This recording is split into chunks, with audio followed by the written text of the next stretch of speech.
आखिरकार फ्रांस को माननी ही पड़ी राफेल पर वो शर्तें जो आज तक किसी देश ने किसी के साथ नहीं की।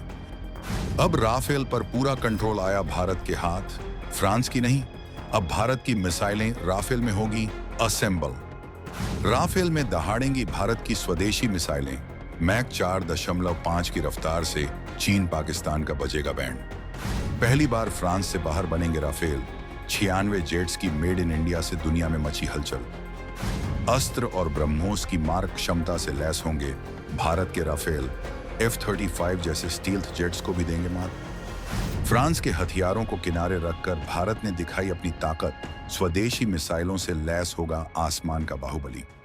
भारत के आसमान में अब एक नई क्रांति होने वाली है।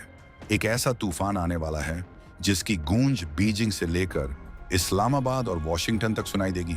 फरवरी 2026 में रक्षा मंत्री राजनाथ सिंह की अध्यक्षता वाली रक्षा अधिग्रहण परिषद ने भारतीय वायुसेना और नौसेना के लिए 3.6 लाख करोड़ रुपए के रक्षा सौदों को मंजूरी दी है।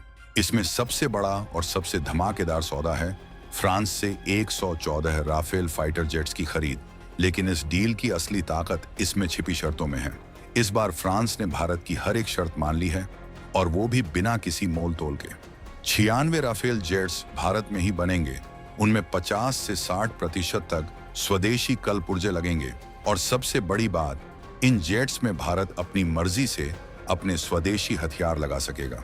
आखिर क्या है इस डील में ऐसा जिसने फ्रांस जैसे गर्वीले देश को भारत के सामने झुकने पर मजबूर कर दिया? क्या है वो स्वदेशी हथियार जिनके नाम सुनकर ही चीन और पाकिस्तान के होश उड़ जाते हैं? कैसे भारत के राफेल अमेरिका के F-35 जैसे 5वीं पीढ़ी के स्टील्थ फाइटर्स को भी चुनौती देने वाले हैं? क्यों फ्रांस ने अपने इतिहास में पहली बार राफेल को अपनी सीमाओं से बाहर बनाने का फैसला लिया? और इस डील से भारत की रक्षा ताकत में कितनी बड़ी छलांग आने वाली है? इन सभी सवालों के जवाब हम आपको इस वीडियो में देने वाले हैं, तो बने रहिए वीडियो पर। और अगर आप भारत की इस ऐतिहासिक जीत को सेलिब्रेट करना चाहते हैं तो वीडियो को लाइक करना, शेयर करना और कमेंट में अपने विचार लिखना बिल्कुल मत भूलिएगा। तो आइए सबसे पहले समझते हैं कि ये राफेल डील इतनी खास क्यों है और फ्रांस ने भारत की शर्तें क्यों मान ली। रक्षा सचिव राजेश कुमार सिंह ने इस डील की घोषणा करते हुए साफ कहा है कि यह पहली बार होगा जब राफेल फाइटर जेट फ्रांस की सीमाओं से बाहर किसी देश में बनेगा, और वो देश है भारत। 114 राफेल जेट्स में से सिर्फ 18 जेट्स फ्रांस से पूरी तरह तैयार होकर उड़ान भरने की स्थिति में आएंगे, जबकि बाकी 96 जेट्स भारत में ही असेंबल और निर्मित किए जाएंगे। यानी पूरे बेड़े का 80% से ज्यादा हिस्सा मेड इन इंडिया होगा। लेकिन कहानी यहीं खत्म नहीं होती। इन 96 जेट्स में लगभग 50 से 60% तक स्वदेशी कल पुर्जों का इस्तेमाल होगा। रक्षा सचिव ने खुद कहा है कि हम कम से कम 40 से 50% स्वदेशी सामग्री चाह रहे हैं, और फ्रांसीसी कंपनी डसॉल्ट एविएशन ने 60% तक स्वदेशी सामग्री का प्रस्ताव दिया है। ये आंकड़ा भारत के स्वदेशी तेजस फाइटर जेट के 62% स्वदेशी सामग्री के लगभग बराबर है। सोचिए, एक विदेशी जेट में इतना स्वदेशीकरण, यह भारत की बढ़ती ताकत और आत्मनिर्भरता का सबसे बड़ा सबूत है। यह डील फ्रांस के राष्ट्रपति इमैनुअल मैक्रों की भारत यात्रा से महज 4 दिन पहले मंजूरी मिली है, जो इस बात को साबित करता है कि फ्रांस भारत को कितनी अहमियत दे रहा है। फ्रांस जानता है कि भारत अब सिर्फ एक ग्राहक नहीं, बल्कि एक रणनीतिक साझेदार और भविष्य की महाशक्ति है। इस डील की कुल कीमत 3.6 लाख करोड़ रुपए यानी करीब 40 अरब डॉलर है, जो इसे भारत की अब तक की सबसे बड़ी रक्षा खरीद में से एक बनाती है। लेकिन असली बात पैसे की नहीं, बल्कि इस डील में छिपी उस ताकत की है जो भारत को क्षेत्रीय महाशक्ति से वैश्विक महाशक्ति में बदलने वाली है। अब आते हैं इस डील के सबसे धमाकेदार और गेम चेंजर हिस्से पर, भारतीय हथियारों का एकीकरण। रक्षा सचिव राजेश कुमार सिंह ने साफ साफ कहा है कि राफेल फाइटर जेट्स में भारतीय हथियारों और उससे जुड़े सिस्टम के इस्तेमाल पर भारत का पूर्ण अधिकार होगा। इसका मतलब है कि भारत अपनी मर्जी से अपने समय पर अपने स्वदेशी हथियारों को इन राफेल जेट्स में लगा सकेगा, और इसके लिए उसे फ्रांस से अनुमति लेने की जरूरत नहीं होगी। यह स्वतंत्रता इतनी बड़ी है कि इसे शब्दों में बयान करना मुश्किल है। अब सवाल उठता है कि वो कौन कौन से भारतीय हथियार हैं जो इन राफेल जेट्स में लगने वाले हैं और जिनके नाम सुनकर ही दुश्मन देशों के पसीने छूट जाते हैं। पहला नाम है अस्त्र मिसाइल का, जो DRDO यानी रक्षा अनुसंधान और विकास संगठन द्वारा विकसित भारत की पहली स्वदेशी beyond visual range air to air missile है। अस्त्र मिसाइल का मार्क 1 वर्जन 80 से 110 किलोमीटर की रेंज और मैक 4.5 की घातक रफ्तार के साथ आता है। लेकिन असली खतरा है अस्त्र MK2, जिसकी रेंज 160 से 200 किलोमीटर और रफ्तार वही मैक 4.5 है, यानी 5400 किलोमीटर प्रति घंटे से भी ज्यादा। इस मिसाइल में 95% से ज्यादा स्वदेशी घटक लगे हैं। इसका मतलब है कि भारत इस मिसाइल को पूरी तरह से अपने देश में बना सकता है और किसी भी दूसरे देश पर निर्भर नहीं रहना पड़ेगा। अस्त्र MK2 में एडवांस्ड AESR रडार सीकर लगा है, जो दुश्मन के जेट्स को सटीकता से लॉक कर लेता है। भारतीय नौसेना ने अपने राफेल M और MiG-29 के जेट्स में अस्त्र MK2 को लगाने का फैसला लिया है। फिलहाल भारतीय राफेल जेट्स में फ्रांस की MI की मिसाइलें लगी हैं, जिनकी रेंज सिर्फ 80 किलोमीटर है। लेकिन अस्त्र MK2 की 200 किलोमीटर रेंज इस खाई को पूरी तरह से पाट देगी और भारतीय राफेल को एक नया घातक रूप देगी।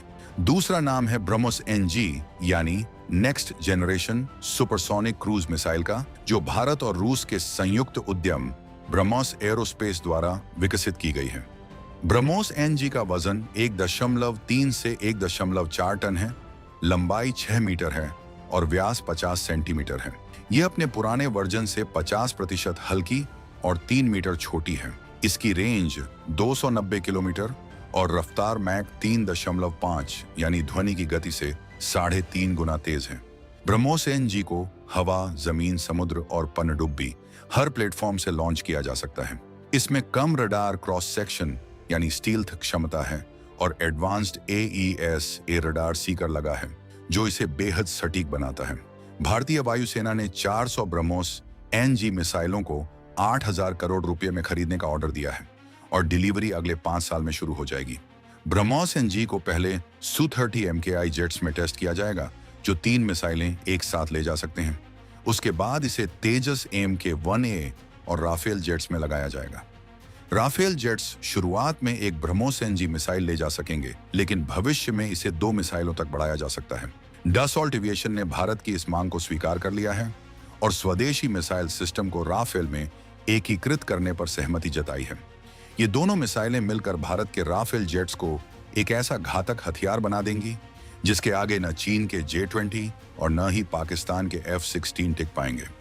अब बात करते हैं कि भारत के राफेल जेट्स अमेरिका के F-35 जैसे 5th जनरेशन स्टील्थ फाइटर्स को कैसे टक्कर देंगे। F-35 को दुनिया का सबसे एडवांस्ड स्टील्थ फाइटर जेट माना जाता है, जिसकी रडार पर पकड़ में आने की क्षमता बेहद कम है। इसमें AN/AP GAT-1 रडार सिस्टम और AN/ASQ-2 39 इलेक्ट्रॉनिक वॉरफेयर सिस्टम लगा है। लेकिन राफेल की अपनी खासियतें हैं जो कई मामलों में F-35 से भी बेहतर हैं। राफेल में थेलासार BE-2 AESA रडार सिस्टम और स्पेक्ट्रा इलेक्ट्रॉनिक वॉरफेयर सिस्टम लगा है, जो एडवांस थ्रेट डिटेक्शन और काउंटर मेजर्स प्रदान करता है। राफेल की सबसे बड़ी ताकत है इसकी मैन्यूवरेबिलिटी यानी हवा में घूमने फिरने की क्षमता। इसका डेल्टा विंग डिजाइन और high thrust to weight ratio इसे हवा में बेहद फुर्तीला बनाता है। राफेल मैक 1.8 की रफ्तार तक पहुंच सकता है। हवा से हवा में लड़ाई में राफेल की हाई ऑफ बोर्ड साइड क्षमता इसे बढ़त देती है। इसके अलावा राफेल का रखरखाव आसान है और इसकी उपलब्धता दर यानी सॉर्टी रेट बहुत ऊंची है। F-35 में भले ही स्टील्थ की बढ़त हो, लेकिन राफेल के पास बेहतर मैन्यूरेबिलिटी, आसान रखरखाव और अब भारत की स्वदेशी मिसाइलों की ताकत है। अस्त्र MK2 की 200 किलोमीटर रेंज और ब्रह्मोस NG की मैक 3.5 सुपरसोनिक स्पीड के साथ भारत के राफेल किसी भी दुश्मन जेट के लिए खतरनाक साबित होंगे। राफेल 21,000 पाउंड तक का पेलोड ले जा सकता है, जिसमें AMICA और स्कैल्प मिसाइलें शामिल हैं। लेकिन अब इसमें भारतीय अस्त्र और ब्रह्मोस NG भी जुड़ेंगे, जो इसकी मारक क्षमता को कई गुना बढ़ा देंगे। यानी भारत के राफेल न सिर्फ F-35 को टक्कर देंगे, बल्कि कई मामलों में उससे आगे भी निकल जाएंगे। आखिर में बात करते हैं इस डील के सामरिक और आर्थिक महत्व की, जो भारत को एक नई ऊंचाई पर ले जाने वाला है। सबसे पहली बात, ये पहली बार है जब राफेल जेट्स फ्रांस से बाहर बनाए जा रहे हैं, और वो भी भारत में। ये फ्रांस के लिए एक बड़ा कदम है, क्योंकि उसने अपनी सबसे एडवांस्ड तकनीक को किसी दूसरे देश में बनाने की इजाजत दी है। इस डील में टेक्नोलॉजी ट्रांसफर का प्रावधान है, जिसमें स्वदेशी हथियारों के एकीकरण के लिए तकनीक दी जाएगी। इसके अलावा भारत में राफेल के फ्यूजलेज यानी बॉडी की प्रोडक्शन फैसिलिटी बनाई जाएगी। साथ ही एयरक्राफ्ट इंजन, सेंसर और हथियारों की मेंटेनेंस, रिपेयर और ओवरहॉल यानी MRO सुविधाएं भी भारत में स्थापित की जाएंगी। ये डील हजारों नौकरियां पैदा करेगी और बड़ी संख्या में MSME यानी सूक्ष्म, लघु और मध्यम उद्यमों के लिए राजस्व उत्पन्न करेगी। भारतीय एरोस्पेस इकोसिस्टम को इससे बड़ा बूस्ट मिलेगा। लखनऊ में ब्रह्मोस NG के लिए 200 एकड़ का नया प्लांट बनाया जा रहा है, जो 2026 में चालू हो जाएगा और हर साल 80 से 100 मिसाइलें तैयार करेगा। यह प्लांट न सिर्फ भारत की जरूरतों को पूरा करेगा, बल्कि निर्यात के ऑर्डर भी पूरे करेगा। भारत पहले ही फिलीपींस को ब्रह्मोस मिसाइल सिस्टम की डिलीवरी कर चुका है। ये डील भारत फ्रांस रणनीतिक रक्षा साझेदारी को मजबूत करती है, जो पिछले एक दशक से लगातार गहरी हुई है। भारत फिलहाल 36 राफेल जेट्स संचालित करता है और भारतीय नौसेना ने अप्रैल 2025 में विमानवाहक पोतों से संचालन के लिए 26 नेवल राफेल M जेट्स की खरीद को मंजूरी दी थी। अब 114 और राफेल जेट्स जुड़ेंगे, जो लगभग 6 स्क्वाड्रन बनाएंगे। 2028 में राफेल मरीन यानी नौसेना के जेट्स आने शुरू हो जाएंगे और 3.5 साल बाद यानी 2029 में वायुसेना के राफेल भी आने लगेंगे। ये डील पूरी तरह से पारदर्शी होगी, कोई बिचौलिया नहीं होगा और दोनों सरकारों के बीच सीधे समझौता होगा। भारत की वायुसेना को तेजी से नए फाइटर जेट्स मिलेंगे, जिससे चीन और पाकिस्तान के खिलाफ भारत की सामरिक स्थिति और मजबूत होगी।